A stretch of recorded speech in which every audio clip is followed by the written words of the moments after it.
হচ্ছে হাইব্রিড জাতের চাল কুমড়া গাছ। তো এটা আমি এখানে লাগিয়ে দিব। তো কীভাবে লাগে আপনাদেরকে অবশ্যই দেখো। এখানে মাটি হালকা করে নিব।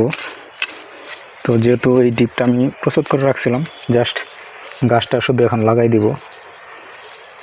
তো এখানে নিব, এটা এই যেভাবে সাবধানে কাটতে হবে।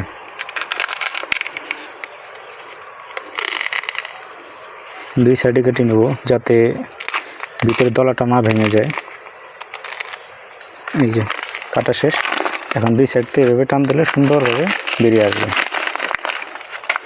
Just enough. এখন এই যেখানে লাগিয়ে দিব। বিসমিল্লাহ।